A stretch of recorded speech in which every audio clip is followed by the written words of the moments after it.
quand les mecs sont là pour aller poser leurs couilles sur le terrain le match d'après. Là, on va un pot, il n'y a pas le droit à l'erreur, il n'y a pas le droit à l'erreur.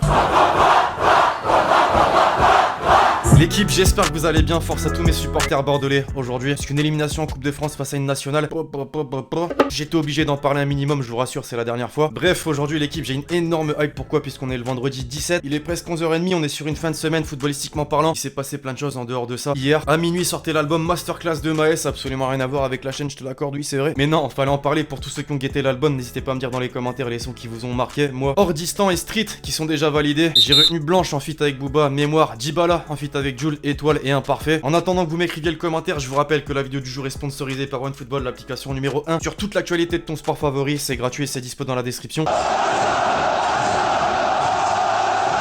La nouvelle de la semaine, pour commencer, on pouvait pas passer à côté, c'est que le nouvel entraîneur du Barça est connu, Quique Setién, succède officiellement à Ernesto Valverde qui aura réalisé un parcours incroyable, absolument pas, c'est faux, les supporters barcelonais sont limite plus contents que de gagner une Ligue des Champions, c'est fou. Non, pour de vrai, Valverde en termes de bilan, c'est 2 remontadas, déjà pour commencer. Comment est-ce qu'il a survécu?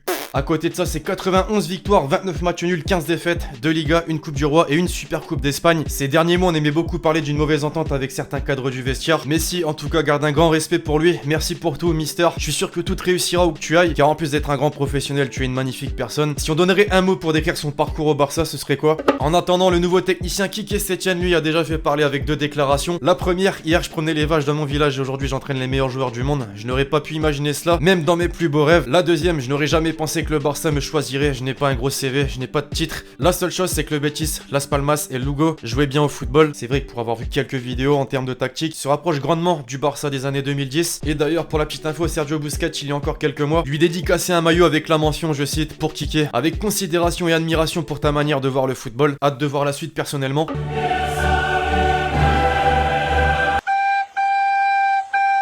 Juste avant de poursuivre avec le championnat de France, l'équipe, petit aparté Ligue des Champions, pourquoi? Puisque The Times cette semaine confirmait que les dirigeants du foot européen seraient sur le point de proposer une nouvelle formule pour la Ligue des Champions d'ici 2024. L'idée serait d'ajouter 4 matchs au déroulé de la compétition. On passerait donc de 13 à 17 rencontres. Il existe déjà plusieurs hypothèses, faire des groupes de 6 équipes ou encore diviser la phase de poule en 2, comme c'était le cas notamment par le passé. Je sais pas ce que vous en pensez, moi personnellement, si vous voulez mon avis, c'est éclaté. Vraiment. Donc on se le dise, le format actuel de la Ligue des Champions est déjà parfait. Mais bon, quand il y a de l'argent en jeu, forcément. Le Père Noël est-il une ordure? Le 21 décembre, lors du dernier match de l'année 2019 à l'Allianz Riviera, les jeunes enfants accompagnant les joueurs de Nice et de Toulouse portaient tous un bonnet de Noël à l'entrée des équipes sur le terrain. Pour vous, c'est réponse 1, mignon, festif, c'est l'esprit de Noël. Réponse 2, scandaleux, l'OGC Nice mérite une amende de 2000 € avec sursis. Si vous avez répondu 2, vous pouvez postuler pour siéger à la commission des compétitions de la LFP. Ça tire à balles réelles par ici. Que s'est-il passé en l'espace d'une semaine dans notre fabuleux championnat de France qui est la Ligue 1 Conforama? Conforama, putain, dites-vous que ça va changer en Uber Eats bientôt. Bah forcément, on peut pas passer à côté des 2 confrontations entre le Paris Saint-Germain et l'AS Monaco. C'était d'abord un match équilibré avec plein de rebondissements dimanche dernier, mais ensuite un match complètement différent grâce à Mbappé, notamment en très grande forme, qui a inscrit un doublé. Pour la petite info, Jean-Michel statistique, Mbappé c'est 12 buts lors de ses 10 derniers matchs. Sous les couleurs du PSG en 109 matchs, c'est 81 buts et 43 passes décisives. Et enfin, c'est donc forcément le meilleur buteur en Ligue 1 depuis le début de la saison dernière. Pour certains, ça reste un sprinter. À côté de ça, je pense qu'on peut quand même mentionner la performance de Stéphane Guy, tout aussi masterclass qu'Mbappé. C'est fou. Icardi, pas de position de hors-jeu pour le buteur argentin.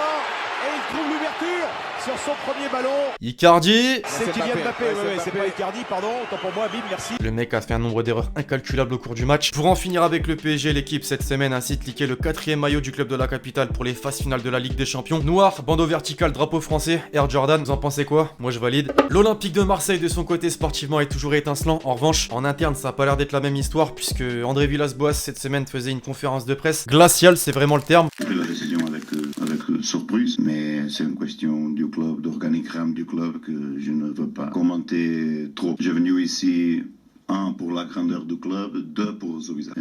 Et j'ai déjà dit que mon futur est intimement lié à son futur. Sur le point de vue sportif, on a fait quelque chose en 6 mois qui a donné stabilité à un des clubs plus instables du monde. Alors est-ce que déjà ça vous fait réfléchir pour votre avenir, coach?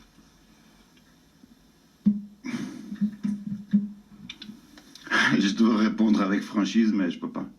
Ça en dit long sur l'incapacité des dirigeants marseillais. Pour l'info, Hero a fait savoir que la Ligue des Champions n'était pas la priorité quand on voit les résultats de l'Olympique de Marseille et la stabilité qu'a mis en place le coach marseillais. Franchement, tu te dis, mais wesh, va catapulter tes grands morts. Pour reprendre les propos d'un supporter. Alors, mes Marseillais, que faudrait-il faire d'après vous pour en finir le classement de la Ligue 1 après la 20e journée? Ça y est, tous les clubs ont enfin le même nombre de matchs joués.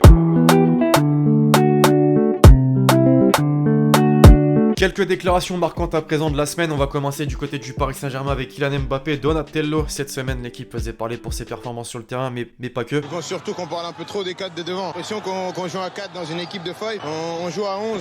Voilà, ces noms-là, on sait qu'on est des très bons joueurs, mais les histoires de 4 fantastiques, tout ça, c'est pas notre truc. Nous, on veut aider l'équipe à gagner. On veut gagner des trophées. On laisse les superlatifs pour les gens de dehors. J'ai été découvert ici. J'ai connu mes premiers grands moments ici, donc je dois respecter et être... Deuxième, vous vous êtes lâché. Oui, il y a eu quelques insultes, il faut répondre, mais c'était gentil. Neymar, lui de son côté, en a profité pour faire une demande un petit peu particulière à son club. Je suis prêt à faire les deux en parlant de la Copa et des JO, mais je pense que c'est un peu compliqué, il faut en parler au club. Lorsque j'étais à Barcelone, ils ne m'ont pas laissé jouer les deux compétitions, mais on va en parler et voir ce qui est le mieux. Véronique, nique, s'en alla, tout simplement, en Italie, mais fait encore parler.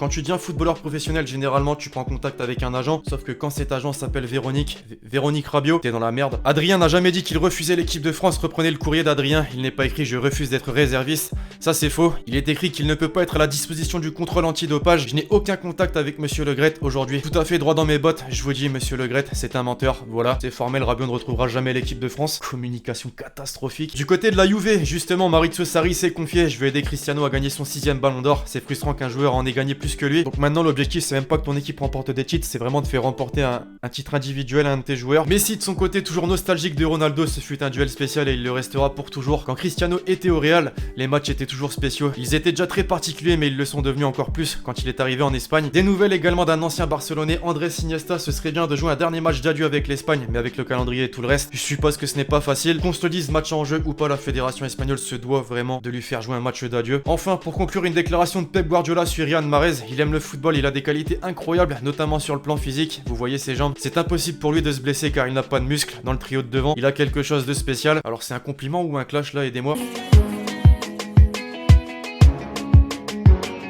L'OM Olympique, c'est le Marsella. Lyon, Football Club Lyon.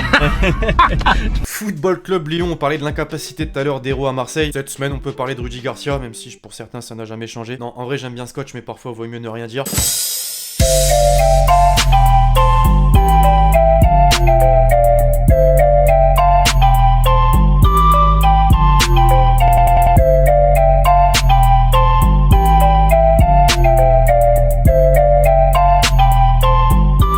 Second poteau, Pavard.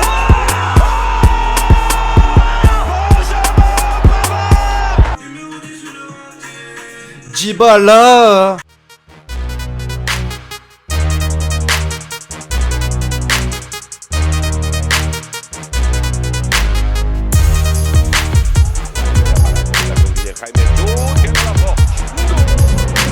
Gazdag. Utáni, újra gazdag, szép csel, gazdag, még egyel tovább. Nagy játék, gazdag, micsoda gólt lőtt a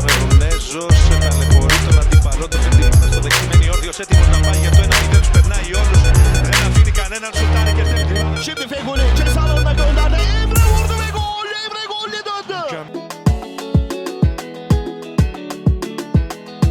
Enfin, comme d'habitude, l'hashtag Hélène. Penses-tu qu'Icardi va finir meilleur buteur de Ligue 1? Je pense pas, perso, puisqu'on va voir le classement jusque-là. Bon, déjà, on voit que c'est pas un Parisien, mais Ben Yedder, avec 14 buts en 18 matchs, qui est le meilleur buteur du championnat. Mais vous voyez tout comme moi qu'Mbappé est juste derrière avec 4 matchs de moins. Là, pour moi, il est parti, il est lancé, ça va être lui. Bref, voilà l'équipe, c'est tout pour l'actu foot du jour. J'espère vraiment que vous l'avez kiffé, je compte sur vous, c'est le cas pour lâcher le gros pouce bleu. N'oubliez pas de lâcher le commentaire avec votre question, plus l'hashtag Hélène pour le prochain épisode. Puis d'ici là, on se retrouve très vite sur la chaîne YouTube pour de nouvelles vidéos. C'était Alexis. Ciao, ciao.